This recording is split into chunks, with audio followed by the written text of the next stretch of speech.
Hello everyone and welcome back to Dungeons & Death Battles, the series where we search for the most lethal monster in all of Dungeons & Dragons. The rules are simple. The fight takes place in the arena, fighters start 30 feet apart, there is no fleeing the arena, and it's a victory by kill only. In this second season of Dungeons & Death Battles, 16 deadly dungeon denizens will be facing off against each other until we find the most barbaric of the bunch. Today we have a pair of bloodthirsty humanoids going head to head to see which denizen will progress through to the quarterfinal bouts. In the left corner, we have the Duergar Mind Master, a psychic-wielding terror from the depths of the Underdark. These savage creatures are able to utilize some incredibly high-output attacks, as well as having the ability to use invisibility and on-self size-altering magics. And while it has a slight hit point disadvantage, that is not going to hold this competitor back. And in the right corner, from the bone-encrusted hinterlands of Yinogu himself, we have the Gnoll Pack Lord, a ferocious weapon specialist that won't stop blasting once it has the taste for blood. This menace has some tricks up its sleeve too, and with a slight hit point advantage, the Pack Lord will be going into this battle with confidence.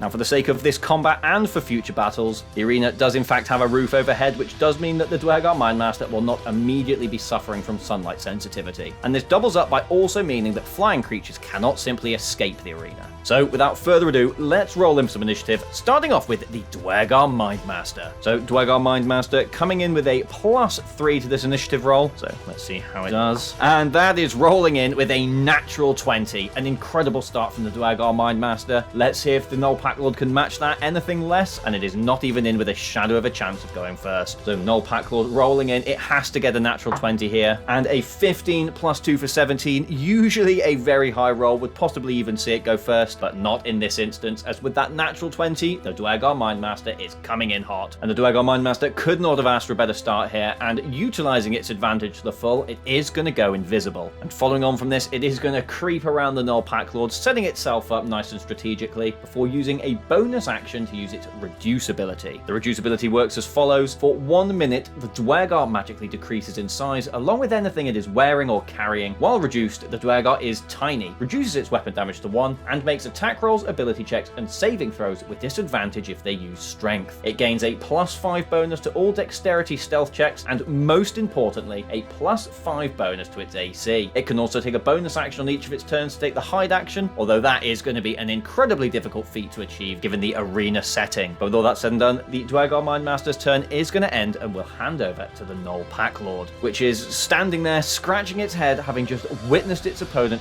vanish into seemingly thin air. Now, the Gnoll Pack Lord is going to attempt to see if it can perceive where the Duergar Mind Master has gotten to, looking around for tracks in the earth and things like that. And so it is going to roll in with a perception check. Now, this is going to be at disadvantage given the Duergar Mind Master's invisibility condition, and it is rolling in with a +0, so let's see what it gets. And that is at disadvantage. That is going to be a solid 7 for perception from the Gnoll Pack Lord, and we are going to roll in a contested stealth check from the Mind Master. And due to that reducibility, this does have a +10, and that is going to be 13 +10 for 23. Duergar Mind Master very much remains hidden, which does mean that the Gnoll Pack Lord is stood simply scratching its head, looking around to see where its enemy's gotten to, and it is going to take up a combat position, and it is just going to hope and growl at its surroundings. But that is not going to put off the Duergar Mind Master, which is going to come in with some attacks now. It's going to move into melee range, and is then going to initiate its multi-attack, coming in with 2 Mind Poison Dagger attacks. Now, as previously discussed, it is under the effect of the reduce ability, which is going to mean that that dagger attack deals a single point of piercing damage. However,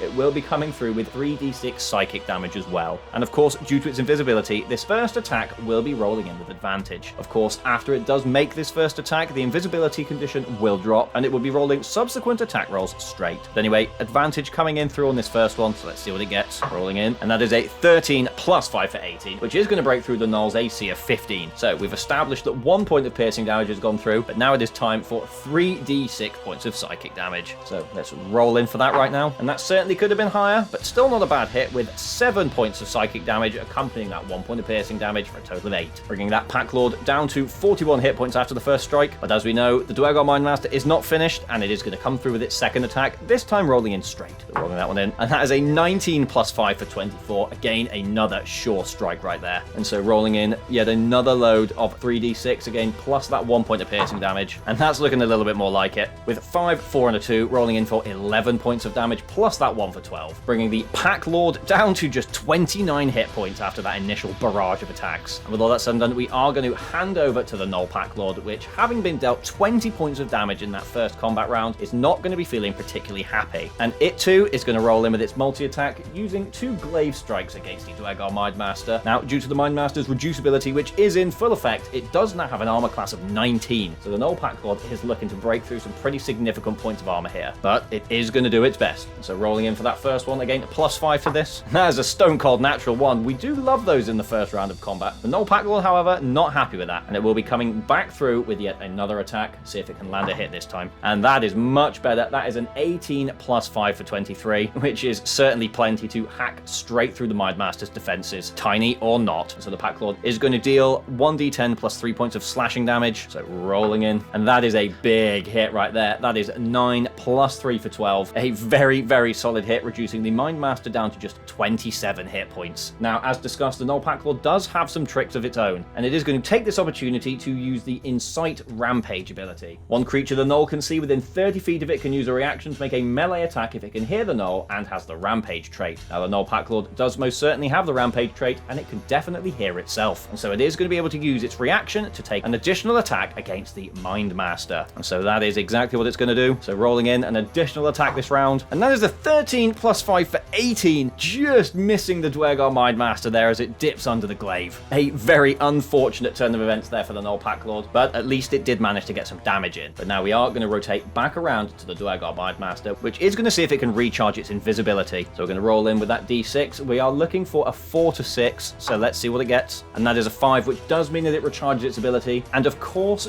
with that all said, the Duergar Mind Master is going to go invisible once again. And it is going to use this advantage to dip back out of melee combat with the Gnoll Pack Lord, circling around and finding a more strategic position, which it can strike from in a later turn. And with that in mind, we are going to hand back over to the Gnoll Pack Lord, which is once again going to try and perceive the location of the Mind Master, once again rolling in with that disadvantage and a +0 modifier. But that is a pretty decent roll right there. That is a 14 on disadvantage. So let's see if we can roll in and see if the Mind Master stays completely hidden. So again, a +10 to this roll, and that is an 8 +10 for 18. Would have been incredibly unlikely for the Gnoll Pack Lord to have defeated the Mind Master here, but in these combats, as we know, anything can happen. But this time, the Duergar Mind Master does remain hidden, and that does unfortunately mean that the Gnoll is going to be once again stood on the spot, huffing, puffing, and looking around in total frustration as the Mind Master has once again vanished from its peripherals. And of course, that does mean we are going to hand back over to the Duergar Mind Master, which is going to rinse and repeat as before, stepping back into melee range and using its multi-attack, the first of which of these Mind Poison Dagger attacks will be on advantage. So Duergar Mind Master rolling in the first, again a +5 to this one, and a 10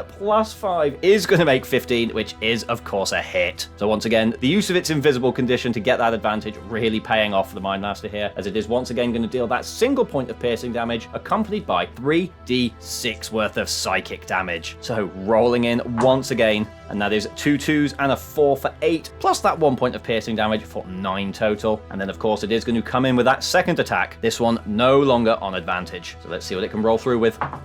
And that is an 11 +5 for 16, second attack going through, which does of course mean another 3d6 points of psychic damage is coming the Gnoll Pack Lord's way. And of course, let's not forget that 1 point of piercing damage, so adding a 1 to whatever we roll in with these 3d6. And that is a 5, a 1, and a 3, totaling 9 points of psychic damage, plus that 1 point of piercing damage for 10 total. And that is going to reduce the Gnoll Pack Lord down to just 10 hit points remaining. But it most certainly isn't over yet, as we are going to roll back around to the Gnoll Pack Lord, which is going to get another round of attacks in against the Mind Master. Now it can see it. Now first things first, again, the Gnoll Pack Lord does have a rechargeable ability too in its Incite Rampage. So we're going to roll in, see if it gets that back. It's looking for a 5 or a 6 on the d6. And coming through with a 2, unfortunately, that is not going to recharge. But the Pack Lord, nonetheless, is going to come in with 2 glaive attacks. Again, still looking to break a 19 AC. So rolling in first attack, and that is a 14 +5 for 19. That is going to do it. So let's get some damage rolled in there. Again, that 1d10 plus 3 points of slashing damage, and that is a meaty hit. That is 7 + 3 for 10, which is going to carve through the Duergar Mind Master, bringing it down to 17 hit points. Now the Gnoll Pack Lord is going to roll in for its second attack. Let's see if it can get so lucky twice. And with an 11 +5 for 16, it unfortunately is not. And we are going to hand hand back over once again to the Duergar Mind Master, which, as you could probably predict, is going to see if it recharges invisibility. Once again, looking for a 4, 5, or 6 on this d6. And that is a 1, which does mean that the Mind Master is not going to get invisibility back this turn. But it's not going to be too phased by that, and it's going to cut its loss right here, and it's just going to dive straight in with 2 more Mind Poison dagger attacks. Now these, of course, without the invisibility, are going to be rolled in straight. So again, looking to beat 15 here.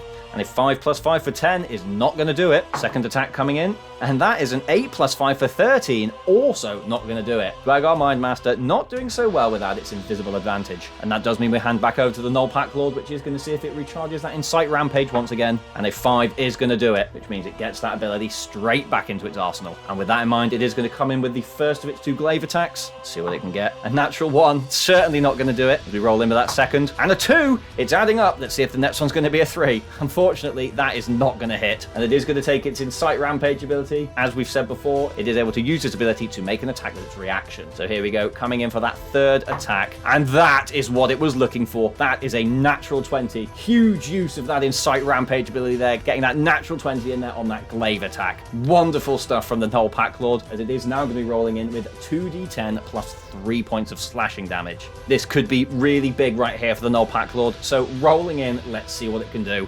And that is a 4 and a 3 on the die for 7 points of damage, plus that additional 3 points for 10 total. A disappointing amount based on that crit, but it is going to drop the Mind Master down to just 7 hit points. But annoyingly for the Gnoll Pack Lord, it is all out of options for this round, and it is going to have to hand back over to the Duergar Mind Master, which is going to roll in once more and see if it recharges that invisibility. We gain a 4, 5, or 6 here, and that is once again a 2. It does not get it back, and it is most certainly hoping for a better round than last time, as it comes in with once again 2 Mind Poison dagger attacks. So once again rolling in straight, but that's more like it. That is a 16 plus 5 for 21, which is going to break through the Pack Lord's chain shirt, and so definitely dealing that 1 point of piercing damage and rolling in an additional 3d6 points of psychic damage. And that's pretty big. That is a 5, and a 2 for 12 points, plus that 1 for 13 points of damage, which is going to be enough to drop the Gnoll Pack Lord below 0 hit points, removing it from the competition and allowing the Duergar Mind Master to rise up into the quarterfinals. The Gnoll Pack Lord unfortunately unable to weather that sheer amount of psychic damage dealt from the Mind Master's blades, regardless of its hit point advantage. The Duergar Mind Master is getting cheered on from the Underdark denizens in the crowd, and the Gnoll Pack Lord is undoubtedly going to get taken back to the realm of the Gnoll to be consumed and devoured, preferably replaced with a more worthy combatant later on in the tournament. But as always, thank you very much for watching. I hope you enjoyed watching the Duergar Mind Master duel it out with the Gnoll Pack Lord. If you like this video, please consider leaving a like, dropping a comment, and subscribing to the channel. And of course, it would be great if you join me next time when the Ettercap takes on the Mimic in yet another qualifying battle. And if you're new around here or want to get more involved with channel goings on, there is now a Patreon which has both free and paid tiers. So I'd appreciate seeing you over there too. Other than that, thanks again for watching, and I will see you again in the next one.